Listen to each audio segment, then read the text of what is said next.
Hello everyone, welcome back to the Red Team training series. In this video, we are going to be taking a look at Linux rootkits, or more specifically rootkits, right? Now, rootkits are a technique that fall under the attack or the MITRE attack framework defense evasion tactic, as we've already seen. And in the previous video, we touched upon the process of hiding Linux processes and how that can be facilitated. The objective with rootkits now is to set up a covert clandestine access for the attacker. And of course, we are the attacker.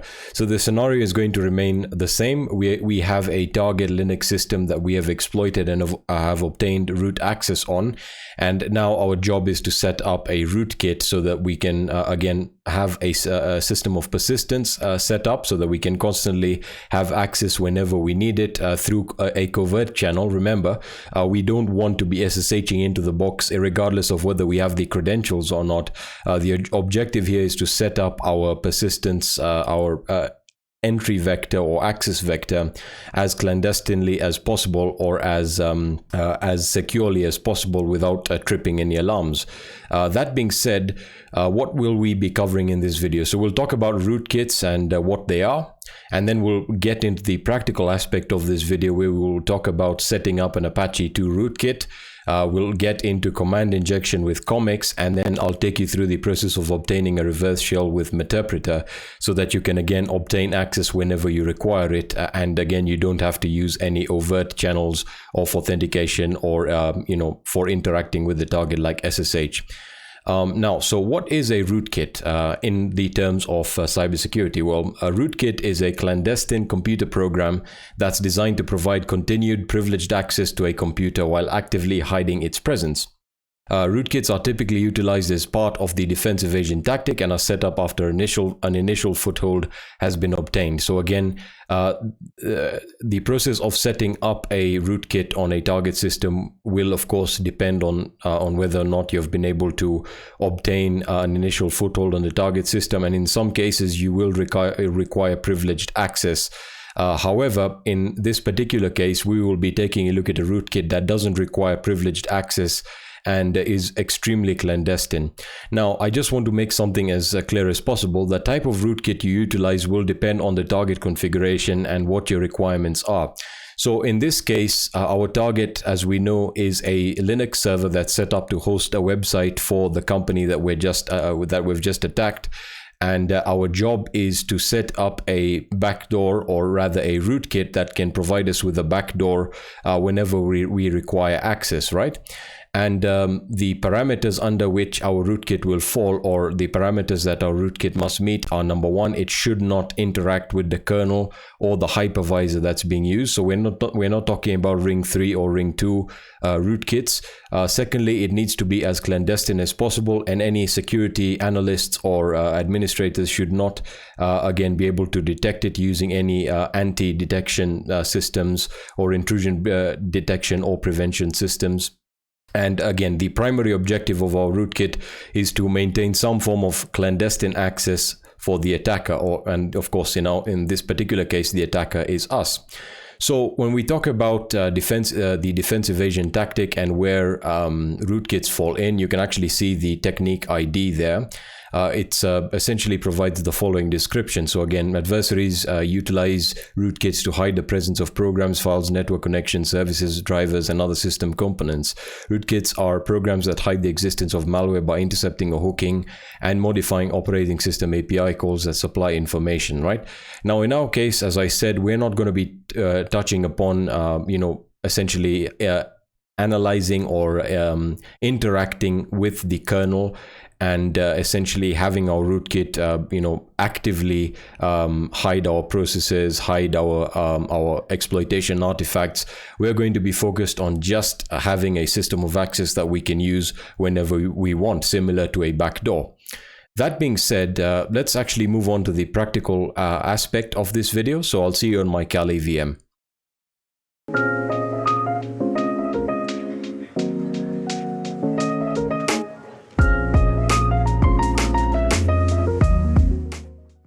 Alright, so I'm back on my Kali VM, and I'm currently on, I've logged into the target system via SSH, and of course this is something that we want to eliminate in some way. And we are going to be using an Apache rootkit. And again, this GitHub repository will be in the description section and the documentation for this video. So you can actually, again, check it out for yourself. So it works fairly simply. The way it works, you can see it's a malicious Apache module with rootkit functionality, right? And it's developed in C. And again, this is essentially an Apache module that we again set up or configure to run with Apache so that we can actually again utilize it for command injection on the target system. And as I'll demonstrate later on, command injection can be quite useful primarily because we can spawn a reverse shell whenever we need to do that. So again, you can see that it'll provide us with the C code for the Apache module. And again, the reason we're using Apache here is again based on our scenario, right? So our target is running a web server and it's utilizing the LAMP stack, and part of the LAMP stack is the Apache web server, or the Apache web server technology, or stack rather. And again, what we're going to be doing is we first need to clone the repository. We then need to compile the Apache module with apache-rootkit, which is again a package that we can install on the target, or again, it's part of a larger package, but we can then utilize it to compile the Apache module for us. We can then modify the Apache 2 configuration file and load that particular module. In this case, the module is called auth-g module. And again, the location for accessing this module on the web server will be under auth-g. And again, I'll explain how this works exactly. So the first thing we want to do is we want to clone the repository. And I'm just going to do that under my temp directory. So cd tmp. And what we'll do now is we'll just clone it here. So I'm just going to say git clone, and we'll paste it. We'll paste the link in there. That's going to clone Apache rootkit. Before we do that, we need to install the Apache module compilation tools, or the Apache 2 dev package, which again contains all of these utilities. So that can be done by saying sudo apt get install apache 2 dev, right? And that's going to install it for us. It's about 32 megabytes. So again, this is going to take a few seconds to a few minutes. So I'm just going to wait for this to complete installing. So it's going to take a while to actually set up all the various tools and utilities. And once this is done, we can actually move on to the next step. All right, so the package has completed installing. So the next step now will be to actually take a look at the code. So again, we can analyze it here. So Apache rootkit, and you can see we have the Apache module C code. And again, what we can do is let's actually open it up in Vim, and I'm just going to say mod auth-g.c, and it'll give you the documentation for the module.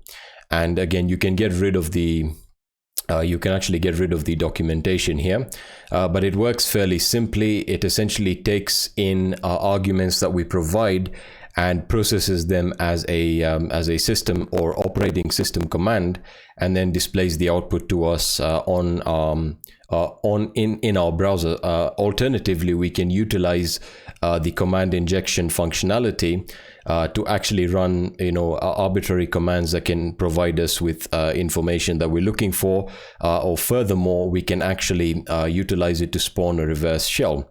That being said, you can see it's a fairly simple module, and again, you can customize it based on your own requirements. And again, it is recommended to actually customize this so that any rootkit anti-rootkit solutions installed on the target system will not be able to pick it up, because Linux anti-rootkit systems primarily work on a signature basis. However, in this particular case, we'll just stick to the default configuration here. So I'm just gonna exit without making any changes. And again, to compile it, we're going to be using apache-rootkit. So if we say what is apache-rootkit, we can see that it's the Apache extension tool that again will allow us to compile the module automatically. So we're going to say apache-rootkit.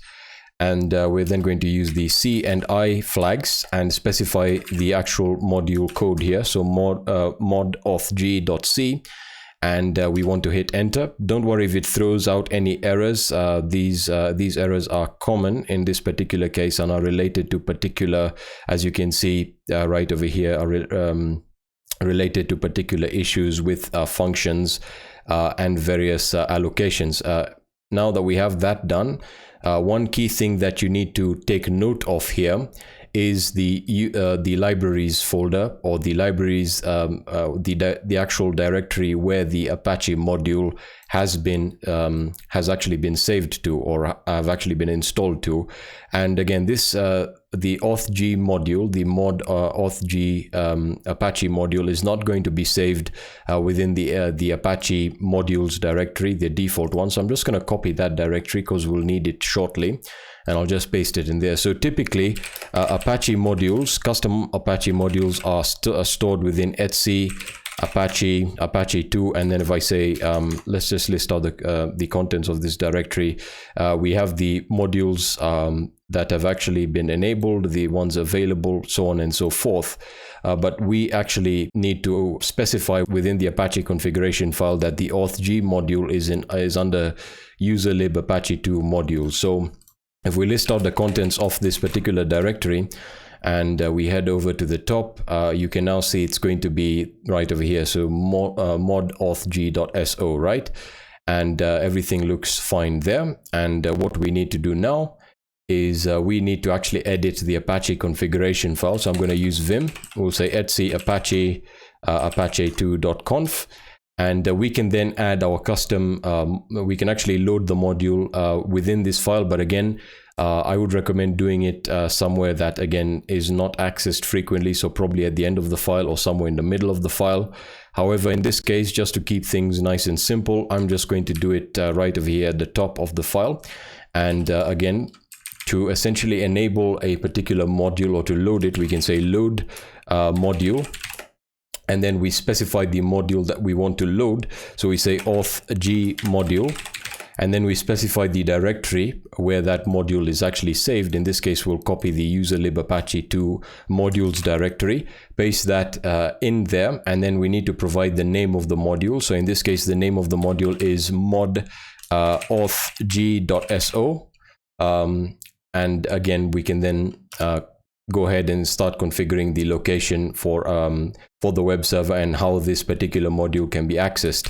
So we'll say location, and location is going to be authg. You can change this to whatever you want based on your parameters. And then we're going to set the handler, and we're going to set the handler to authg, and then we can then close up the location specification here.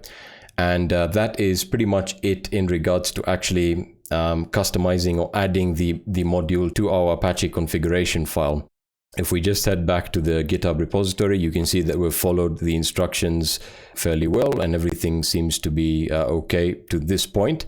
The way we can test whether this is working is by restarting the Apache service.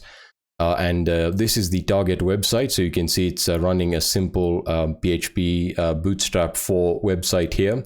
And again, this will provide us with a good opportunity to take a look at how we can utilize a website or a default website installation to, again, set up our rootkit. So once we save and we say systemctl restart apache2, you can see it restarted without giving us any errors, which means it's working.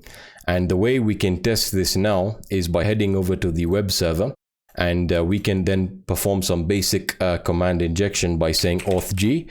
Remember, that is the actual location and the controller. So we then say command is equal to, and then we can execute arbitrary Linux commands or operating system commands. So for example, if we wanted to display our current user, we can type in who am I, and you can see it displays it here on the web server data. So we know that command injection is working, and there's various things we can do. For example, cat etc password. That will display the contents of the password file here and will give us an idea of the users on the system. However, in our case, this is not our vector of our initial access vector. This is going to work as a backdoor. So you may be asking yourself the question, how can we utilize this as our backdoor?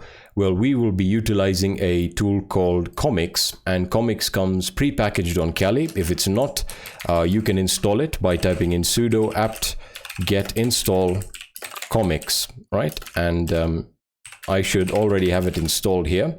There we are. So you can see Commix is set up. And what Commix is essentially a simple environment or framework that can be utilized by web developers, penetration testers, or security researchers to test web applications to find bugs like this one. And it can also be used to exploit command injection vulnerabilities. So one of the great features of Commix is that it allows us to actually utilize or obtain a pseudo terminal or a pseudo shell using the simple command injection vulnerability, and then execute commands that way. And remember, this is not being done through SSH, or it's not being done through any overt channel of communication or interaction. It's being done clandestinely through Apache. So for example, if we wanted to run Commix, I'll just type in Commix and we'll open up the help menu here.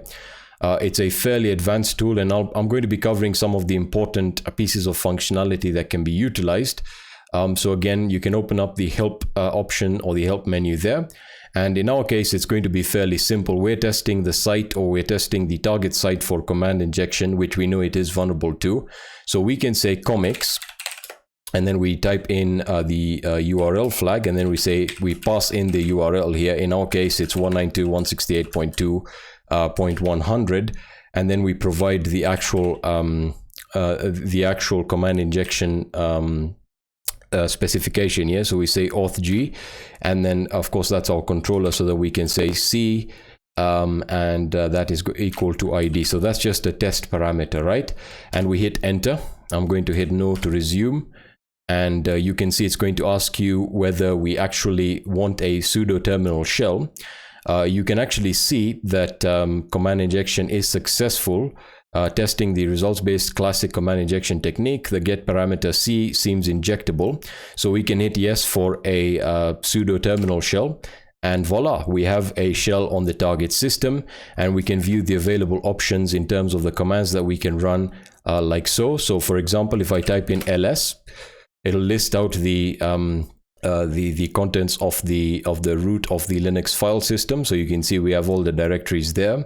I can also type in ID, for example. You can see it displays our current user, which is www.data, but that's not a problem, because again, if you have obtained initial access to the target system and you have gathered credentials, then you should be able to elevate your privileges by simple authentication. However, as you can see, that this is not quite comprehensive or as useful as a standard reverse shell or a MITRE reverse shell, right? So we need to actually set up a way of actually utilizing command injection to obtain a MITRE session on the target system. And again, we will be utilizing the LAMP stack. So again, we'll utilize Apache, PHP, etc.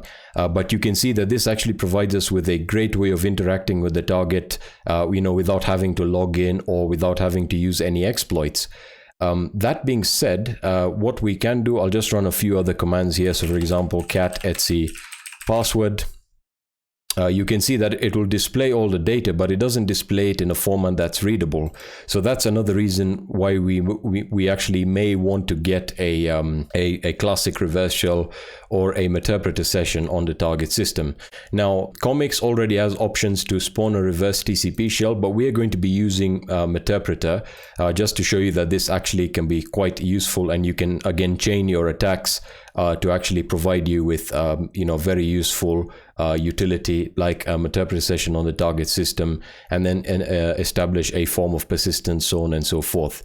Right, so to do that, what we're going to need to do now is we need to actually generate our payload, and our payload is going to be a PHP payload that we will upload to the web server with Commix. And what we'll do is, I'm just going to terminate that. We're going to upload it to the web server with Commix, and of course it needs to be a PHP file.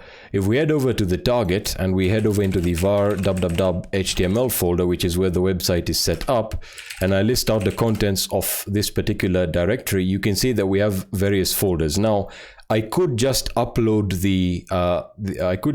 our payload, our PHP payload, to the root of the directory. But if you're trying to be as clandestine as possible, you can again upload it to any of these folders here. So for example, I could upload it to CSS, and I can upload it here. I can upload it to any other folder. I can also create my own folders, right? And again, this will need to be done with an understanding of, how frequently these particular files are being changed, how frequently the website is being updated, so on and so forth. So let's actually generate our PHP payload with MSF Venom. So we are going to say MSF Venom, and we're then going to say P for payload, and then we're going to say PHP and interpreter reverse TCP. We then want to set our lhost option, which is in this case going to be our Kali IP, or in your case your command and control center. So 192.168.2.21. The L port will set to 1234 just to keep things nice and simple. And then we're also going to encode it with base 64. So we're going to say encoder PHP base 64, and then the format is going to be raw, and we will output this onto our desktop under shell.php, and we'll hit enter, and that's going to generate our PHP payload for us. So again, we're going to give this a few seconds. There we are. You can see that it's going to complete it, and PHP base 64 encoding is also successful.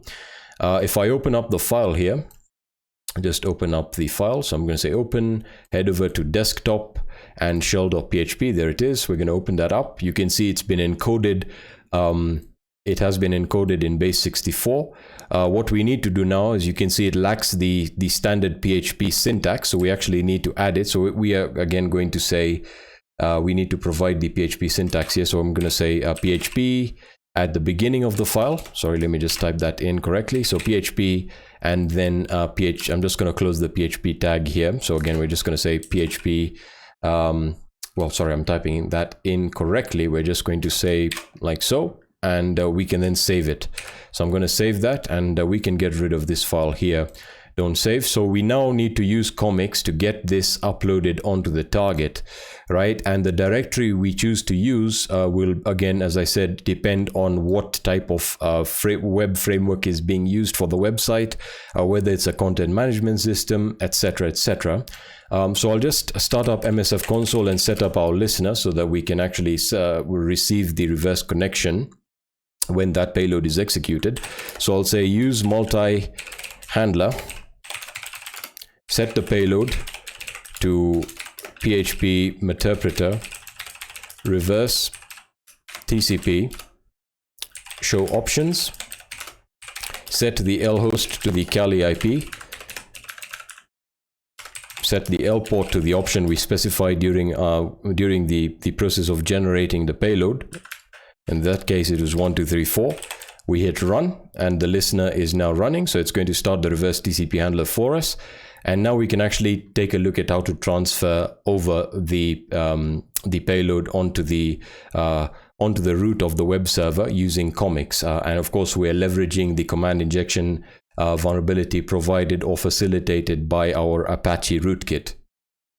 Alright, so in order to upload a file with Commix, we are going to need to specify a few more options whenever we run our check with Commix. But of course, we already know that we can exploit the code injection or command injection vulnerability. So again, I'm just going to use the previous command here. And again, we've specified the URL. We now need to specify that we want to write a file, and the file is saved on our desktop. So that's very important. But to again specify the file that we want to write, we're going to say file, and we then say write, and then we specify the actual file that we want to write onto the target, and its path, or the path to that particular file. In this case, it's home, Kali, desktop, and it's called shell.php, right? And we're going to encapsulate that in single quotes. Once that is done, we also need to provide the destination where we want to save shell.php on the target. So again, this is going to depend on your particular scenario. But again, if I list out the contents of var www.html, sorry, type that in there, we can again save it to the root and rename it under something else like config.php if we want, something really clandestine. But in this case, I'm just going to upload it to the root because, again, as I said, it's not really important where I save it. I can still access it regardless. So right, I'm going to then specify the file destination, which is again can be done by saying file, and then we say dst dest, which is file destination, and then we specify the directory, which is var www.html, and then the file to save it as, or the file name to actually save this file as. We'll just stick to shell.php, and we can then simply just hit enter, right?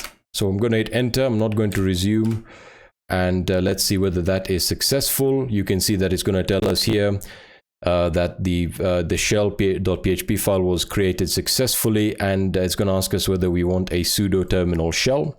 I'm going to hit no.